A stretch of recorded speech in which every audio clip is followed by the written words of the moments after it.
Oh yes bakunzi ba Sky Media TV ndabahaye bwakeye cyangwa mwiriwe bivanye naho muherereye abari hanze y'igihugu n'abari mu gihugu cyacu cy'u Burundi ndabaramutsa amahoro y'Imana abandanye abana namwe mukomeze kugubwa neza aho muherereye ndabibutsa neza yuko kuri micro muri kumwe nanje Amigo Pictures inyuma ya kamera muri kumwe na Steve Musaba Pictures ndabibutsa kandi ko turi mu gisagara cya Muyinga aho twagiye gutemberera ishirahamwe y'aho basanzwe bakora ibintu bitandukanye bijanye na informatique ni kuri EMSI Electro Multi Service Innovation. Uno musi tugiye gutembera ahantu bacapa ku mipira bakora amafotokopi bacapa ku nkofero bagira ibintu byinshi cyane ngira ngo reka tubanze dushike muri biro yabo tubanze turabe neza kuntu ibintu bimeze ibindi turabana tubiraba ko cameraman gumana nanje mugumane nanje murabona ngira ngo murabona ni biro ifise abakiriya benshi ni biro nziza cyane iteye igomwe n'ahantu bakorera ibintu neza reba tugiye ngo tubanze tubaze kuri reception amakuru yanyu ndabona hariho abakobwa beza cyane ngaha bari kuri reception amakuru yanyu ni meza muragomye cyane mwitwa bande nitwa Mia aha muri MSI mwa mukore ibijanye n'iki muri MSI dukora ibintu byinshi bitandukanye mu bijanye na ibintu ni nka Imprimerie secretariat ndetse n'ibintu byinshi bitandukanye vraiment yego hari amakuru twarose yuko boss wanyu yo bari ngaha nivyo ego nivyo niyari nimba nko mushobora kuduha uburenganzira tushobora kumuraba twabanza kumubaza akabanza baduha inyinshi kwanza yuko boss dushobora kubonana nawe nababwiye ngo inyuma yuko twasabye uruhushya bahavuye batwemera yuko tubonana na CEO cyangwa se directeur wa EMSI ngaha iwacu imuyinga agira ngo atuyagire byinshi ndetse tumubaze n'utubazo dutandukanye ku bijyanye na EMSI ndabibutsa ko kuri microphone muri kumwe nanje Amigo nyuma ya kamera muri kumwe na Steve mahoro yanyu mahoro cyane murakomeye turashima Imana yego tumaze iminsi turiko turabona ngaha imuyinga ibiro bishasha kuba atari bwakubone nkumbure ngo wewe twaba turi kumwe nande no jewe akazina kanje nitwa Ntakarutimana Gilbert nkaba nsanzwe ni directeur w'iyi societe Electro Multi Service Innovation mu mpfunyapfunyo yitwa EMSI. Ibintu nk'ibi twari tubimenyereye twabonye barafise aho bemprimira ibintu twagerageje gutembera turabona barafise amamashini ari ku rwego rwo hejuru ni gute wiyumviriye gushikana umugambi nk'uyu ngaho imuyinga ni kuvuga twe hano mu bisanzwe ihangiro twihaye maze kugerageza kuraba ibibazo abantu twitwaye ko tuba muri internet tukunda kugira aha kantu na gato usanga tugenda ibujumbura n'amariske mwibarabara niko kuca mvuga ati nimba ibujumbura haragize iki harabaye abantu bitanga kugira hase kujya hahurumbirwe navuze ati pourquoi natwe imuyinga tudashobora kuzana zirya service nyene turondera ibujumbura zikaza ngaha muyinga kugira dufunirize ingendo abene igihugu muri usangi bo mu micungararo ya Muyinga Cankuzo Ruyigi ndetse n'ababanyi ba Tanzania ngaha zangara twumvise yuko ngaha mukora ibintu byinshi nkumbure ngo harabatarose akajyo nkanje sindabimenyereye neza ngo shobore kumenya byose byo mukora ariko nkumbure ngo wewe ducira ku muriri cyangwa ku mayange ibintu musanzwe mukora ngaha muri make iyi societe Electro Multi Service Innovation nkuko muvyumva ni kuvuga hari multi service ni kuvuga hano ni kuvuga iyi ni projet socio economique ni kuvuga projet ya mbere nyamukuru nifuza gukora ni kuvuga hariho ikijanye n'ubuzima bwa bene igihugu ni kuvuga muri socio harimwo gutanga formation ku bantu bavyifuza bose kugira tubakaririza ubwenge mu bijanye no gukoresha izi mashini nyabwonko kuko jewe ide yaje kubera bivanye n'ukuntu ukunda kubona nk'umuntu ahejeje nka kaminuza nk'akarorero ariko vy'ukuri iyo aje ngo umukoresha ugasanga nta kintu kinini ariko aragufasha ukaca usanga ukoresheje umwanya munini kugira umwigisha aroroke mu bisanzwe rose umukozi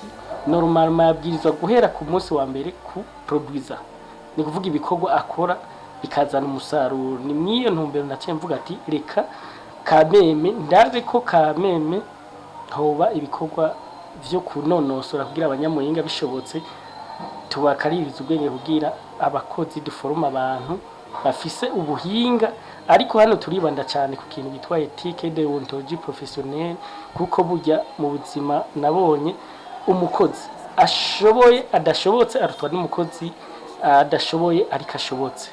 Niyo hangiro yanje mu bisanzwe kijanye na n'ibintu bijanye n'abantu bato bato societe muri rusange. Hanyuma ikigira kabiri nguvuga hari ibindi bijanye harimo na mini imprimerie. Kuvuga mini imprimerie turibanda ku bintu bijanye no gukora ibintu vyo gusohora ibintu vyo ku mabashe, tugasohora ibintu bitandukanye, tugakora serigraphie ku mpuzu. Antuka nibaza yuko mumaze kubibona abantu baza ngaha iyo dusohoye ibintu dukoresha ubuhinga bwa serigraphie. Antuka ni Bujumbura ni bake bashobora kuba bagira iki bo dusovya gukora, kuko ni imyuga twize dufitiye ubuhinga tumazemo imyaka myinshi. Vy'ukuri ivyo dukora turashobora kubishira ku rubuga mpuzamakungu.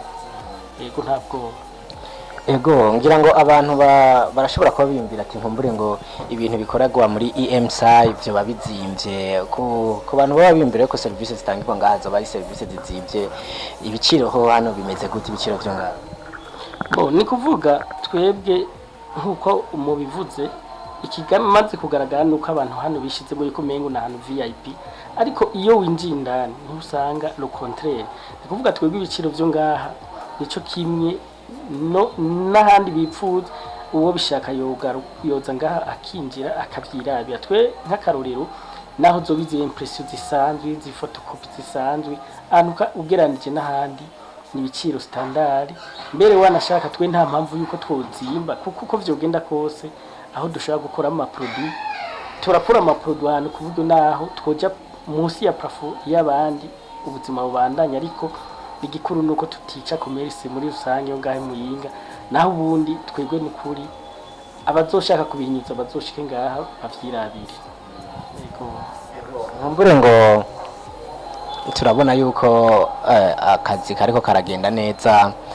Mwamaze gutangura ibikorwa, ihangiro mwebwe mufise ni kugeza umugambi wanyu muzogumiza ibinyene cyane murafise no kongezamwo izindi services zitandukanye?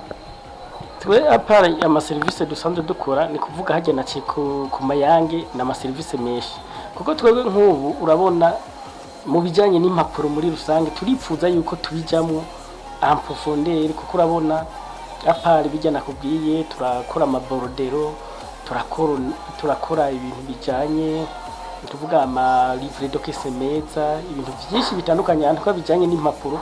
Nta gitabo na kimwe gishobora kutunanira n'ibitabo bisanzwe abantu basanzwe bakoresha mu buzima bwa buri munsi. Anuka nta kintu na kimwe ngaha tudashoboye gukora.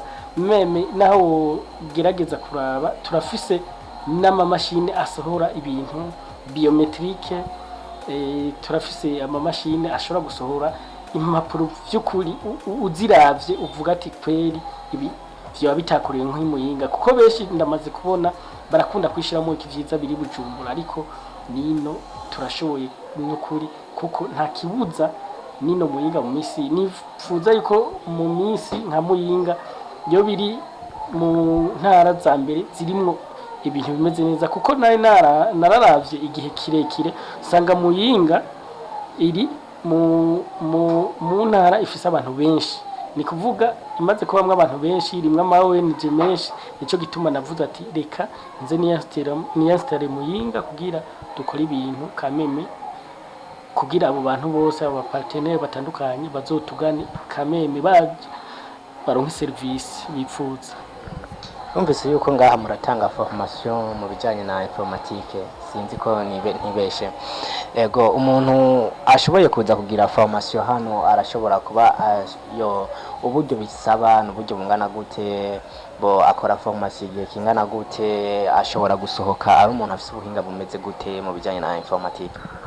Ni kuvuga twebwe mu bisanzwe formation hano dusanzwe dutanga hariho bwa mbere turaforma abantu ku manipula machine, kuvuga tukabigisha kumanipira Word Excel tukabigisha no kugira montage video visuel bisanzwe hanyuma tukabigisha ahanini twebwe formation hanini dushaka gutanga ni formation muri domaine ya design. Misanzo design ni ikintu abantu batamenyereye. Design ni ikintu kitamenyereye keshi kivugwa nk'ibujumbura canke hanze. Mugabo design iri vaste, ni kuvuga parvenye kumenya design urashobora kuba anduka design ntushobora kuyimenya utazi kumanipera imashini. Akaroro gatoya twe turakeneye nimba haje umuntu ngaha kameme nimba ashoboye kuja ku mashini ashobore kuba yo yifashisha kuko biratangaje nko kubona nk'umuntu ahijije amashure ugasanga nk'akarorero nta konti Gmail afise naho yo bayifise ugasanga ntikora kubera iki bivanye n'ukuntu atagaciro baraha ibintu electronique. Ni kuvuga kwisi ya none ibintu electronique nivyo bigezweho. Ni kuvuga nta kintu na kimwe ushobora gukenera utagize udakomanze online. Wana nk'iki gihe ca COVID-19 urabona yuko ibiharawe ni commande electronique. Ni kuvuga abantu ntibakeneye kubonana kugira bahana ibidandazwa, birasaba yuko dufasha abantu gukoresha aya ma social media. Nk'umwaka jewe nk'ubu dufate natanze nka peridof hanyuma umwaka yizana mu ntoki ubundi akayidepoza online. Burya mu bisanzwe ama societe menshi atandukanye barashobora kwibaza ama criteria y'iminya abantu hajya nk'umuntu ahisemo umuntu yazanye ya deposit electronique ni waba yahisemo umukozi mwiza kuko ucubona kameme ko umuntu hari ibintu asanzwe azi hazo gufasha byinshi muri societe ariko uyizanye umuntu kubabona yuko ari umuntu ushobora kuvuga ati nzobanza ndamwigishe. Urumva rero ni vyiza ko twihayangira ni muyinga yo kugira iki kubamenyereza abantu gukora ibintu atama contact abaye menshi kugira n'amakucu usanga yoroshe. Yego murakoze. Okay, ngira ngo murumva yuko ivyiza biri muri EMSI ni byinshi cyane nitwo biyagira kuri microphone ngo tubimare. Ico no gusaba wewe munyamuyinga wo mu micungararo wumvise abanyakara karuse abanyacankuzo abanyakirundo abanyaruyigi abanyengara giteranye ruzo ntidukeneye kuja ibujumbura ngo tugiye gukoresha ya mabashe amwe manini nya ya mapancarte manini ntidukeneye kuja ibujumbura kugira ngo twimprime ku mpuzu ntidukeneye kuja ibujumbura kugira ngo twimprime ku nkofero ntidukeneye kuja ku ibujumbura kugira ngo twandike ibintu ku masahani canke se ngo gusohoza impapuro gukoresha ibitabo. Urumva yuko ibintu byose muri EMSI bikoregwamwe. Ego nagira ngo mfate kano kanya hari utubazo tugenda tubaza abantu bamwe bakuze kugira ngo dushakire inyishu ugwaruka niko ga systeme kahari yumbonye nicaye kuri microphone umenye yuko ikibazo ugwaruka ro warufise ndagerageza gutora kimwe mu bibazo byinshi ugwaruka ro warufise kakibaza umuntu abakuze cyane nk'aba bantu tuba twegereye bakatubwira bivanye n'akazi baba bariko barakora tukaronka inyishu kuri kiya kibazo ugwaruka gwisi rufise. Uno munsi rero kumeza turafise ikibazo kimwe kubijanye no gwaruka. Ugwaruka gushi twarahejeje amashure sivyo Gilbert nyakubahwa ugwaruka gushi twarahejeje amashure ariko ntituzi aho twohera kugira ngo ubuzima bwacu bubandanye cyangwa se butore ingiro. Wewe nk'icyo kibazo ucumbishije urashobora gutanga nk'inyishu uko wewe ubibona ukavuga ati ugwaruka bw'u Burundi gwarahejeje amashure urashobora kwigenza gutya kugira ngo ubuzima bubandanye. Cyo turangiza ikiganiro. Murakoze mumbajije ikibazo nkora mutima ndikuvuga ikintu namaze kubona nta mu bisanzwe mu Burundi tere y'u Burundi irera kuvuga hari ubuzi bwinshi ariko ikibazo kugwaruka guno munsi arafise ikibazo cyo kugira iki cyo kudafata risk cyo gutinya cyo gukurira mu bintu guma wishizemo ngo leta izoguha akazi ariko by'ukuri leta ntabwo ishobora kuronka akazi yoha abajene bose bikunda ahubwo cyo no bahamagarira kuko burya aba bantu bose ubona batembera mu ntuziga aho mwibarabaraza amayibobo aba bantu badandaza ubuntu buto burya abantu bose bagendana ama project mu mutwe nta muntu umwe adafise project mu mutwe guhera kujya muntu utibaza igikuru nabonye ni gufata iyo project iri mu mutwe uyishire mu ngiro kandi abantu bishizemwe yuko project nini ari mpaka mahera menshi ariko ico no kubwira guhera ku bihumbi 100 biragenera amahera Samira ashobora kugenera 5000 mu gihe ufise Emilio ayo mahera Emilio yageneye 2000 bivana n'ukuntu wiyoriyanse n'ukuntu waravye marché ukavuga ati aha ndashobora kwifokariza aha cyane cyane ukiha umwanya ikibabaje nuko no munsi abagene buno munsi barashaka kubona icyo umuntu yakoze nk'inyuma y'imyaka 200 bakiro bashaka bakironke inyuma y'umwaka umwe ni kuvuga nta perseverance nta kwizigira nta kwihangana uno munsi abagene buno munsi bahari ni kuvuga hari problème ya generation kuvuga akarore generation burya ama generation burya agenda kurana ico gituma ni project kesho ngunda kuyitazira generation ni kuvuga project nyinshi urashobora gusanga abantu biyumvira ati reka jewe komeje amashuri nkaba ndose nk'akarorero akazi reka ince ntangura nk'akarorero ngure parcelle nubaka inzu by'ukuri ugasanga rero n'ubundi muzehe amaze imyaka 200 ntihagitangura kubaka inzu by'ukuri no fata yuko uno munsi abagene buno munsi no vuga yuko harimo akantu k'inyifato yabashikiye nk'iyubwibone yo kuba bashaka kwihutisha ibintu kandi sinovuga ngo n'ubwibone babikora mu buryo batazi kubera iki badashobora kuburunka abantu babaja hafi bakababwira ati nyabuni iyo nzira muriko murafata ntishika mugabe iyo ufashe projet ukavuga ati reka jewe nk'akarorero nipange nk'akarorero kuzoba muyinga mu muti biraryoshe kuba wo kwipangira nka 5 canke imyaka 2 mu caro kuzoba mu muji hakutangurira mu muji ugaherukira mu caro abantu benshi barakunda kubicuri bahera mu miji bagaherukira mu caro mugabo jewe nk'akarorero nahereye 2008 mba mu caro ndagenda nduga buke mu muji vy'ukuri nabonye ko nuhaba 2014 kandi ntibisigura yuko ntari mfise uburyo bwo kuba mu muji muga namye ntinyako mu muji hamwe no hatangurira shobora kuherukira mu caro abantu benshi rero barakunda gucurika ibintu bagahera mu muji ibintu bategeza guhera hari ni kuvuga ubuzima bwa step by step abagene buno munsi barabyinyura ariko bwabyizo kugira iki gufata umurongo. Okay, ngira ngo rero ikibazo cy'uno munsi mwacumvise cyari kibazo gihagaze gute ugwaruka gwahije amashure bamwe bariko barabura ukuntu bakora ngira ngo nkuko mwavyumvise Gilbert arongoye EMSI arashoboye gutanga umuco nkuko ariko arabibona tugende step by step nanye ndakubwira ati step by step ugende ukurikirana Sky Media TV ni TV y'abajene ni TV y'ugwaruka gwishize hamwe kugira ngo rubandanye rukugeza ko ama update ariko arabera mu gisagara ca Muyinga hanini cyane bashobora gukurikirana amafilme ugakurikirana ama interview ugakurikirana ama documentaire n'ibindi bintu byinshi gukurikirana imiziki gukurikirana inyigisho zihanura urugwaruka na handi zo bisanga atari kuri Sky Media TV ndakubwira ati niwibagire gufyonda subscribe na like na comments ego nimba ari kindi kibazo bumva yuko twagushikanira urashobora kucandika muri commentaire hama abashobora nabo kuba bashobora kwandika batari hafi ngo bashike kuri EMSI barashobora kurondera EMSI gute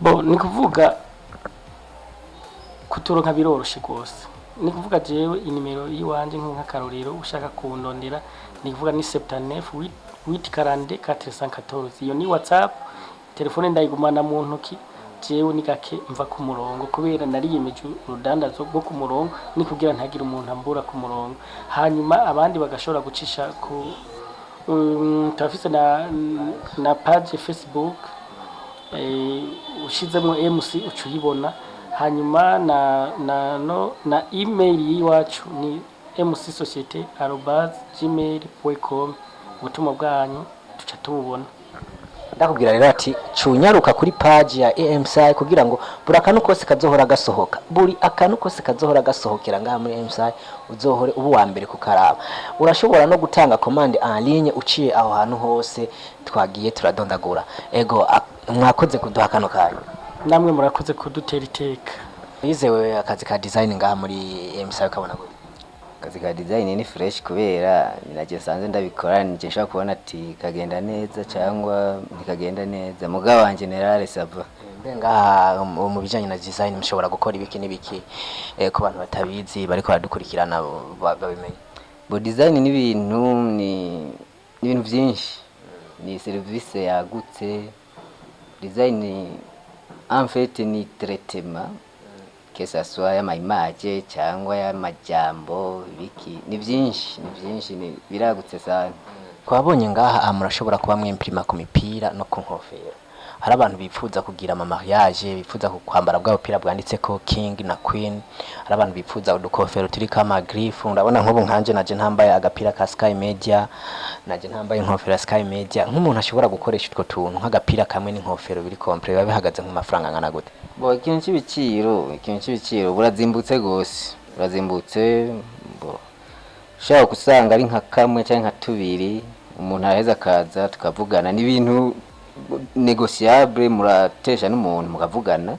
Yego sinokubwira ngo igiciro ngo naya nk'ibiko biravana kameme na nombre y'ubwo pira cyangwa izo nkofero cyangwa ibyo bindi byose bivana nombre, umuntu turavugana.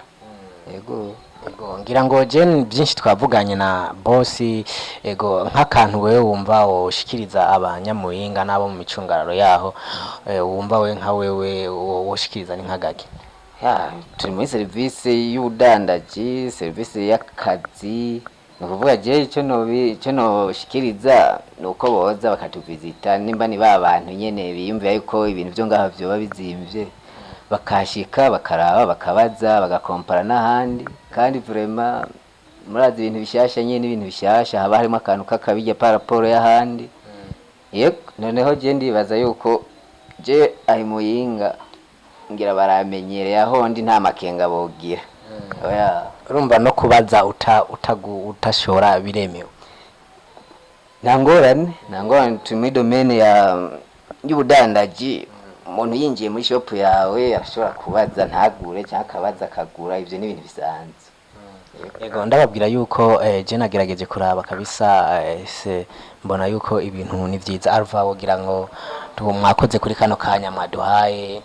Mwakoze cyane namwe, ndazi abantu benshi bazobibona bazobyumva, nta ngorane namwe mwakoze. Bwira bariko baradukurikirana kora subscribe kuri Sky Media TV. Ibanyarutse bakore subscribe, nta ngorane ntacyo bitwara. Ndakubwira rero nimbura umunyamuyinga ukeneye ibintu vyiza biri muri EMSI. Ndakubwira kandi ukeneye no kubona ibintu vyiza biriko birakorerwa ngahe muyinga, fyonda subscribe kuri Sky Media TV, kuko ntandi uzobikura atari kwino televiziyo nyene, uzogumubonera ko bishasha. Ku kandi kanya, bye bye. Akazina kanya ni gute? Amazina yanje nitwa Umwari wa Sediane. Umwari wa Sediane ariko kora stage. Ni stage isanzwe cyane stage professionnel? Ni stage professionnel. Ego ngaha ubona ibintu bimeze gute? Bashobora kuba ubona yuko stage urimo ziriko ziragira ico zikungura mu bumenyi woba uri kurari? Ego ndabona ari ikintu kinini binyungura cyane. Naje ntazi kwemprima, ariko ubu ikintu cyose ndashobora kucyemprima. Nko ku ifoto express turagufotora neza, amafoto meza cyane akeye, na service zaho ni nziza cyane. Nziza cyane. Ego hajya uje wari umunyeshure canke? Jewe narahejeje muri kaminuza. Hejeje kaminuza. Okay. Uyu mwigeme arahejeje kaminuza aza kugira stage professionnel ngaha muri EMSI. Murumva yuko ibintu bigenda bimeze neza. Inyuma ya stage baratanga urupapuro ndi bazagwemeza yuko wakoze stage? Ego bararutanga rwiza cyane. Urumva urashobora guhamagara n'abandi bashobora kuza gukora stage? Ego nakangurira n'abandi bose nk'abashomeri kuza muri EMSI. Hari ama service meza cyane, bakira neza abakiriya, cyane cyane uri umustajeri barakwigisha neza, ibintu bikagenda neza. Umuntu yaba yumva kashomereye muri EMSI, hari akazi kenshi kandi keza kakwigisha kwiteza imbere mu buzima bwawe bwose. Ego. Okay, murakoze cyane. Ego tuginde ko tubandanya rero turangiza kino kiganiro, ngira ngo byinshi mwagiye murabibona, mwagiye muravyumva. Ndabibutsa kandi ngoma ndabibutsa gufyonda subscribe kuri channel yacu ya YouTube, no kugira share ibintu mukabiha abandi bantu, mukabisangiza abandi. Kuri micro mwari kumwe nanje Amigo Women Amin Chaga, the CEO wa Sky Media, uhagarariye Amigo House. Inyuma ya kamera mwari kumwe na wa mukameramani wanyu atavyorosha Museveni Esteve Musaba ku kandi kanya ciao ciao bye bye.